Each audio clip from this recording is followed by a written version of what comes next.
MG hectare എന്ന് പറയുന്ന ഈ മോഡലിന് വലിയ രണ്ട് പ്രത്യേകതകളുണ്ട്. ഒന്നാമത്തെ പ്രത്യേകത പറയുന്നതിന് മുമ്പ് രണ്ടാമത്തെ പ്രത്യേകത ഇന്ന് നമ്മൾ കണ്ടുകൊണ്ടിരിക്കുന്ന ഒട്ടനവധി ഫീച്ചറുകൾ, ഉദാഹരണത്തിന് 360 degree camera, automatic tail gate, voice command അസിസ്റ്റോട് കൂടി വർക്ക് ചെയ്യുന്ന സൺറൂഫ്, വലിയ പാനറമിക് സൺറൂഫ്, ഇങ്ങനെ തുടങ്ങിയിട്ട് ഒരുപാട് കാര്യങ്ങൾ വാഹന ലോകത്ത് എല്ലാ വേരിയൻറ്റിലും കൊണ്ടുവരാൻ അല്ലെങ്കിൽ ഇത്രയും അധികം ഫെമിലിയർ ആവാൻ ഒരു കാരണം MG ഹെക്ടർ എന്ന് പറയുന്ന മോഡലായിരുന്നു എന്നുള്ളതാണ്. അന്നത്തെ കാലത്ത് വളരെ ബഡ്ജറ്റീവായിട്ട് ധാരാളം ഫീച്ചറുകൾ കിട്ടും. നമ്മൾ പലപ്പോഴും പറഞ്ഞു ഫീച്ചറുകളുടെ പള്ളിപ്പെരുന്നാൾ കിട്ടുന്ന തരത്തിലാണ് MG ഹെക്ടർ ഉണ്ടായിരുന്നത് എന്നുള്ളതാണ്. മാത്രമല്ല സ്പേഷ്യസ് ആണ്, ബിഗ് സൈസാണ്. അതിനെക്കുറിച്ചൊക്കെ ഞാൻ പറയാം. ഒന്നാമത്തെ വലിയ പ്രത്യേകത, നമ്മളുടെ ചാനലിൽ വളരെ കുഞ്ഞ് സബ്സ്ക്രൈബേഴ്സ് ഉണ്ടായിരുന്ന സമയത്ത് തന്നെ ഒറ്റ ദിവസം കൊണ്ട് 1.5 ലക്ഷം ആളുകളൊക്കെ കണ്ട് നമ്മുടെ ചാനലിനെ ഒരുപാട് ആളുകൾ ഇഷ്ടപ്പെടുത്തിയ ഒരു മോഡൽ കൂടിയായിരുന്നു MG ഹെക്ടർ എന്ന് പറയുന്നത്. മാത്രമല്ല മൂന്നാമതൊരു കാര്യം കൂടിയുണ്ട്, വളരെ കുറഞ്ഞ കോസ്റ്റ് ഓഫ് ഓണർഷിപ്പാണ് ഈ വാഹനത്തിനുള്ളത് എന്നുള്ളതാണ്. ഇതിനെക്കുറിച്ചൊക്കെയാണ് ഇന്ന് നമ്മൾ സംസാരിക്കാൻ പോകുന്നത്. എല്ലാ കൂട്ടുകാർക്കും നമ്മളുടെ പുതിയൊരു വീഡിയോയിലേക്ക് ഹൃദ്യമായ സ്വാഗതം.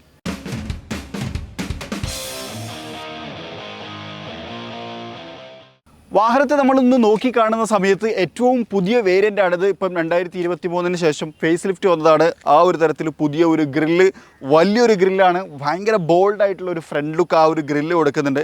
അതിനകത്ത് MGയുടെ ലോഗോ, 360 ഡിഗ്രി ക്യാമറ വ്യൂ തുടങ്ങിയിട്ടുള്ള കാര്യങ്ങളൊക്കെ നമുക്ക് കാണാം. ഹെഡ് ലാമ്പ് യൂണിറ്റും 2 ചേമ്പറുകളായിട്ട്, അതും വലിയ സൈസിലാണ് കൊടുത്തേക്കുന്നത് അല്ലേ, അങ്ങനെ കാണാം. ശരിക്കും വണ്ടി ഫ്രണ്ടിൽ നിന്ന് നോക്കുന്ന സമയത്ത് വലിയ സൈസാണ്. അത് ലുക്കിൽ മാത്രമല്ല, ഡ്രൈവ് ചെയ്യുന്ന സമയത്ത്, അതുപോലെ ഇതിനകത്ത് ആളുകൾ കയറിയിരിക്കുന്ന സമയത്തൊക്കെ ഇതൊരു വലിയ വാഹനമാണെന്നുള്ളൊരു ഫീൽ നമുക്ക് കിട്ടുന്നുണ്ട്. ഡ്രൈവ് ചെയ്യുന്ന മീൻസ് എന്ന് പറഞ്ഞാൽ ആ ഒരു കമാൻഡിങ് പൊസിഷൻ. സൈഡ് പ്രൊഫൈലിലേക്ക് വരുമ്പോഴും ആ ഒരു വലിയ സൈസ് നമുക്ക് ഫീൽ ചെയ്യുന്നുണ്ട്. ശരിക്കും എൻ്റെ അത്ര ഉയരമുള്ളൊരു വണ്ടിയില്ല. ശരി, നമ്മൾ സാധാരണഗതിയിൽ കാണാറുള്ള വലിയ SUVകളോട് തത്തുല്യമായിട്ടുള്ള ആ ഒരു ബിഗ് സൈസ് നമുക്കിതിനകത്ത് ഫീൽ ചെയ്യാം. ഒരു ഫുൾ സൈസ് SUV എന്നുള്ളത്. മനോഹരമായിട്ടുള്ള വീലുകളും കാര്യങ്ങളൊക്കെ അവിടെ കാണാം. ധാരാളം സ്പോക്കുകളായിട്ടാണ് ക്രമീകരിച്ചുള്ളത്. 18 ഇഞ്ച് വീലുകളാണ്. പ്രൈസിനെ കുറിച്ച് സംസാരിക്കുന്ന സമയത്ത് 13,99,000 രൂപ മുതലാണ് ഇത് സ്റ്റാർട്ടിങ്. ടോപ്പ് എൻഡിലേക്ക് വരുന്ന സമയത്ത് 27 ലക്ഷം രൂപ വില വരും എന്നുള്ളതാണ്. അതായത് ഓൺ റോഡ് പ്രൈസാണ് 27 lakhs. അപ്പോൾ ഈ ഒരു പ്രൈസ് റേഞ്ചിൽ ഒരുപാട് വേരിയന്റുകളായിട്ട് നമുക്ക് അവൈലബിൾ ആണ്. ഇപ്പോൾ നമ്മൾ കണ്ടുകൊണ്ടിരിക്കുന്നത് പ്രോ വേരിയന്റ് ആണ്. പ്രോ വേരിയന്റ് മാത്രമല്ല കേട്ടോ, അതിന്റെ തൊട്ട് താഴെയുള്ള വേരിയന്റുകളുണ്ട്. മിഡ് വേരിയന്റിലൊക്കെ വരുന്ന സമയത്തും അത്യാവശ്യം നല്ല ഫീച്ചേഴ്സുകൾ അവൈലബിൾ ആണ്. എല്ലാ വേരിയന്റിനകത്തും ചെറിയ ചെറിയ ഫീച്ചേഴ്സ് വ്യത്യാസം ഉണ്ടായിരിക്കും. എന്നാലും എല്ലാത്തിനകത്തും നമ്മുടെ ആ ഒരു പ്രീമിയം അപ്രോച്ചും കാര്യങ്ങളൊക്കെ തന്നെയും സെയിം ആണ് എന്നുള്ളതാണ്. ആ സമയത്ത് സ്വാഭാവികമായിട്ടും എനിക്കൊരു ചോദ്യം ഉണ്ടായിരിക്കും, ഇതിൻ്റെ മെയിൻ്റനൻസ് കോസ്റ്റ് ഹെവി അല്ലേ എന്നുള്ളത്.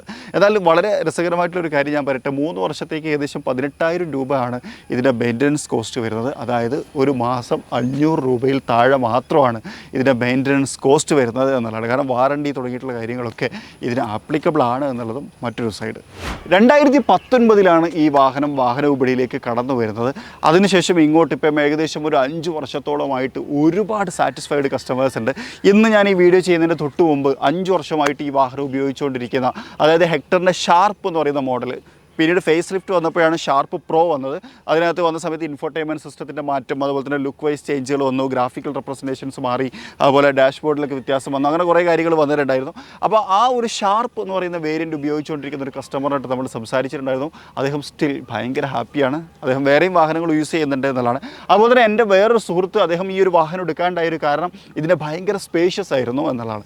അതായത് അദ്ദേഹം നല്ല തടിയുള്ള ആളായിരുന്നു. അദ്ദേഹത്തിനും ഇതിനകത്ത് ഗംഭീരമായിട്ട് ഇരുന്ന് യാത്ര ചെയ്യാൻ പറ്റും. പ്രത്യേകിച്ച് ആ ഒരു സെക്കൻഡ് ഒക്കെ വിശാലമാണ് എന്നുള്ളതും അതിനൊരു റീസൺ ആയിരുന്നു എന്നുള്ളതാണ്. അപ്പോൾ ഞാൻ പറഞ്ഞു വന്നതെന്ന് വെച്ചാൽ, ഇപ്പോൾ നമ്മൾ കണ്ടുകൊണ്ടിരിക്കുന്ന ഷാർപ്പ് പ്രോ എന്ന് പറയുന്ന വേരിയൻ്റ് ആണ്. ഇത് പെട്രോൾ എഞ്ചിനാണ്. ഈ പെട്രോൾ എഞ്ചിൻ നമുക്കൊരു 12-13, ഇത്രയും വലിയ ഒരു ഫുൾ സൈസ് SUV നമുക്കൊരു 12 to 13 മൈലേജ് നമുക്ക് കിട്ടുന്നുണ്ട് എന്നുള്ളതാണ്. മൈലേജിനെ പറ്റി പറയുന്ന സമയത്ത് നിങ്ങൾ ആലോചിക്കേണ്ട ഒരു കാര്യം എന്ന് വെച്ച് കഴിഞ്ഞാൽ, ഇത് കുറച്ചുകൂടി വലിയൊരു SUV ആണ്, വലിയ സൈസാണ്. അപ്പോൾ അതുകൊണ്ട് തന്നെ ഇതിൽ കൂടുതൽ മൈലേജ് എക്സ്പെക്ട് ചെയ്യാന്ന് പറഞ്ഞാൽ ശരിക്കും അത്ര ശരിയായിട്ട് എനിക്ക് തോന്നുന്നില്ല. അങ്ങനെ നോക്കുന്ന സമയത്ത് ഈ മൈലേജ് നല്ലൊരു ഫിഗർ തന്നെയാണ് എന്നുള്ളതാണ്. അത് ഡീസലിലേക്ക് വരുന്ന സമയത്താണെങ്കിൽ 16 മുതൽ 17 വരെ km/ലിറ്റർ ഫ്യൂവൽ എഫിഷ്യൻ്റ് ആണ് എന്നുള്ളതാണ്. അത് അത്യാവശ്യം നല്ലൊരു ഫ്യൂവൽ എഫിഷ്യൻറ്റ് ഫിഗറായിട്ട് നമുക്ക് പറയാവുന്നതാണ്. ഇനി വേറൊരു കാര്യം, ഇവിടെ നമുക്ക് ഇൻഡിക്കേറ്റർ വർക്ക് ചെയ്യുന്നത് കാണാം. ഈ ഇൻഡിക്കേറ്ററിന് ഒരു വലിയ പ്രത്യേകത എന്താ വെച്ച് കഴിഞ്ഞാൽ, ഇത് ടെയിൽ ഗേറ്റിൽ തന്നെയാണ് ഈ സിസ്റ്റം, അതായത് ഈ ലാമ്പുകൾ മൊത്തം ക്രമീകരിച്ചുള്ളത്. അപ്പോൾ നമ്മൾ ഈ ടെയിൽ ഗേറ്റ് ഓപ്പൺ ആക്കി കഴിഞ്ഞാൽ പിന്നെ ഈ ഇൻഡിക്കേറ്റർ വർക്ക് ചെയ്യണം. അപ്പോൾ ഈ ഹസാർഡ് ലാമ്പ് എന്ത് സംഭവിക്കുന്നു വെച്ച് കഴിഞ്ഞാൽ, ഇവിടെ നിന്നിട്ട് താഴേക്ക് മാറും.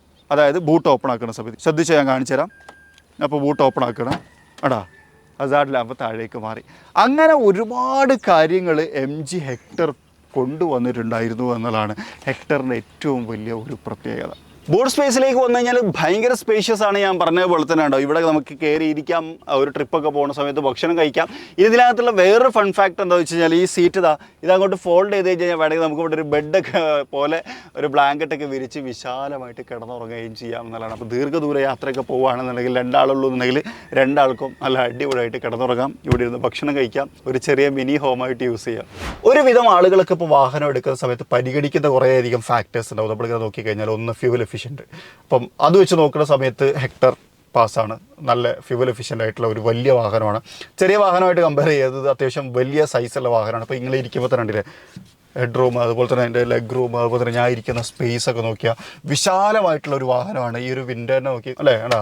അപ്പം ഏത് സൈസ് ആൾക്കാർക്കും ഇതിനകത്തിരുന്ന് യാത്ര ചെയ്യാം, ഫാമിലിക്കൊക്കെ നല്ല അടിപൊളിയായിട്ട് യാത്ര ചെയ്യാം. അപ്പോൾ അങ്ങനത്തെ ഒരു വാഹനമാണ്, വലിയ സൈസാണ്. അപ്പോൾ ആ ഒരു വാഹനത്തിനകത്ത് നമുക്ക് കിട്ടാവുന്ന അടിപൊളി സ്പേസ് ആണിതെന്ന് പറയാം. രണ്ടാമതൊരു കാര്യം എന്താണെന്ന് വെച്ച് കഴിഞ്ഞാൽ, അതായത് ആളുകൾ പരിഗണിക്കുന്ന ഒരു കാര്യമാണ് മെയിൻ്റനൻസ് കോസ്റ്റ്. അതായത് ഭയങ്കര മെയിൻ്റനൻസ് കോസ്റ്റ് വന്നു കഴിഞ്ഞാൽ നമുക്ക് വാഹനം പ്രോഫിറ്റബിൾ ആവില്ല. അത് വെച്ച് നോക്കുന്ന സമയത്തും ഈ വാഹനം ടിക്ക് മാർക്ക് അല്ലേ. അത്യാവശ്യം അഫോർഡബിൾ ആയിട്ടുള്ളൊരു മെയിൻ്റനൻസ് കോസ്റ്റാണ്. അഫോർഡബിൾ എന്നും പറയാൻ പറ്റില്ല, അതിലും താഴെയല്ലേ. ഒരു മാസം 500 രൂപയിൽ താഴെ എന്നൊക്കെ പറയുമ്പോൾ അത്യാവശ്യം നല്ല അഫോർഡബിൾ ആയിട്ടുള്ള കോസ്റ്റ് തന്നെയാണ് വരുന്നത്. മൂന്നാമതൊരു കാര്യമാണ് റീസെയിൽ വാല്യൂ.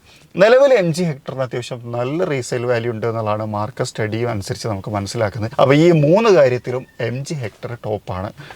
കൂടെ നമ്മൾ റിയർ സീറ്റിൻ്റെ കാര്യം പറഞ്ഞു, ആംബ്രസ്റ്റ് ഉണ്ട്, ലെതർ സീറ്റുകളാണ്, റിയർ AC വെൻറ്റ് കൊടുത്തിട്ടുണ്ട്, പാനോരമിക് സൺറൂഫ് ഉണ്ട്. അങ്ങനത്തെ കാര്യങ്ങളൊക്കെ നോക്കുന്ന സമയത്ത് റിച്ച് ആണ്. ഇന്റീരിയറിലേക്ക് വരുന്ന സമയത്ത് ഷാർപ്പ് പ്രോയിലേക്ക് വന്ന സമയത്ത് കുറച്ചധികം മാറ്റങ്ങൾ വന്നിട്ടുണ്ട്. ഡാഷ് ബോർഡ്, AC വെൻറ്റ്, ഇതൊക്കെ കാണാൻ നല്ല ഭംഗിയുണ്ട്. ഒരു പ്രീമിയം ടച്ചിൽ ശരിക്കും നല്ല പ്രീമിയം ആയിട്ടാണ് ക്രമീകരിച്ചിട്ടുള്ളത്. ഇതൊക്കെ ലെതറാണ്. അതുപോലെ തന്നെ ഇതൊക്കെ അത്യാവശ്യം നല്ല ക്വാളിറ്റിയുള്ള പ്ലാസ്റ്റിക്കാണ്. ഒരു 14 ഇഞ്ച് വലിയ ഇൻഫർടൈൻമെൻറ്റ് സിസ്റ്റം കൊടുത്തിട്ടുണ്ട്. നല്ല ടച്ച് റെസ്പോൺസീവ് ആയിട്ടുള്ള ഒരു സിസ്റ്റമാണ്. ഇതിൽ മാപ്പാണ് നോക്കിയാൽ നമ്മളിപ്പോൾ ഇവിടെ നിൽക്കുന്നതിനൊക്കെ ഡീറ്റെയിൽ ആയിട്ട് നമുക്ക് ഇതിനകത്ത് കാണാം. അപ്പോൾ തന്നെ ആപ്പിൾ കാർപ്ലേ, ആൻഡ്രോയിഡ് ഓട്ടോ തുടങ്ങിയിട്ടുള്ള കാര്യങ്ങളൊക്കെ ഇതിനകത്ത് കണക്ട് ചെയ്യാൻ പറ്റുന്ന തരത്തിലാണ് ക്രമീകരിച്ചിട്ടുള്ളത്. പിന്നെ അതുപോലെ തന്നെ ഇതിൻ്റെ കൂടെ തന്നെ ഒരുപാട് ഈ ഗാന ആപ്പ് അങ്ങനെ തുടങ്ങിയിട്ടുള്ള ഒരുപാട് ആപ്ലിക്കേഷനുകൾ സബ്സ്ക്രിപ്ഷനായിട്ട് നമുക്ക് കിട്ടുകയും ചെയ്യും എന്നുള്ളതാണ് അത് ഇൻട്രസ്റ്റിംഗ് ഫാക്ട്. അതുപോലെ തന്നെ ഒരു ഫുള്ളി ഡിജിറ്റൽ ഇൻസ്ട്രുമെൻറ്റ് ക്ലസ്റ്ററും ഈ വാഹനത്തിനകത്ത് വന്നിട്ടുണ്ട്. സ്റ്റിയറിംഗ് വീലൊക്കെ ഭയങ്കര റഫ് സോളിഡ് ഫീലുള്ള ഒരു സ്റ്റിയറിംഗ് വീലാണ്. ട്രാൻസ്മിഷൻ നല്ല രസമുണ്ട് ഇത് കാണാൻ. ശരിക്കും എനിക്ക് വളരെ പെട്ടെന്ന് റിലേറ്റ് ചെയ്യാൻ പറ്റിയത് നമ്മുടെ ഫ്ലൈറ്റിൻ്റെ ഇതുപോലെയാണ്. അതുപോലെ ഇവിടെ നമ്മുടെ ഡ്രൈവ് മോഡുകളുടെ കൺട്രോൾ ഇത് ആക്കുന്നതിനനുസരിച്ചുള്ളതാണ്. അതുപോലെ തന്നെ ഇവിടെ നമുക്ക് കുറച്ച് ടോഗിൾ സ്വിച്ചസ് കാണാം. കപ്പ് ഹോൾഡേഴ്സ്, പാർക്ക് ബ്രേക്ക് ഇലക്ട്രോണിക്കലിയാണ് കൊടുത്തിട്ടുള്ളത്. പിന്നെ ഞാൻ നേരത്തെ പറഞ്ഞ പോലെ തന്നെ പാനോരമിക് സൺറൂഫ്, ഇത് നമുക്ക് വോയിസ് കമാൻഡിൽ കൺട്രോൾ ചെയ്യാൻ പറ്റും. സൺറൂഫ് മാത്രമല്ല കേട്ടോ, വിൻഡോ താഴ്ത്താനും വിൻഡോ പൊക്കാൻ, AC ഓൺ ചെയ്യാൻ. സീറ്റിനെ കുറിച്ച് കൂടി പറയാം. ഇലക്ട്രിക്കലി അഡ്ജസ്റ്റ് ചെയ്യാൻ പറ്റുന്ന തരത്തിലുള്ള സീറ്റുകളാണ് ക്രമീകരിച്ചിട്ടുള്ളത്. ഡ്രൈവർ സൈഡും കോ ഡ്രൈവറുടെ സൈഡും ലെതറാണ്, അത്യാവശ്യം നല്ല കംഫർട്ടബിൾ ആണ്. പിന്നെ ഡ്രൈവ് പൊസിഷനൊക്കെ അടിപൊളിയാണ്. കമാൻഡിങ് പൊസിഷനിൽ ഇരുന്നിട്ട് നമുക്ക് ഡ്രൈവ് ചെയ്യാൻ പറ്റും എന്നതാണ്. അപ്പോൾ ഇതാണ് MG ഹെക്ടർ എന്ന് പറയുന്ന മോഡൽ. ഞാൻ നേരത്തെ പറഞ്ഞ പോലെ തന്നെ നമ്മളുടെ ഈ ഒരു ചാനൽ ഈ ഒരു ലെവലിൽ എത്തി നിൽക്കാൻ ഒരു കാരണമായിട്ടുണ്ടായിരുന്നത് MG ഹെക്ടർ എന്ന് പറയുന്ന മോഡലായിരുന്നു.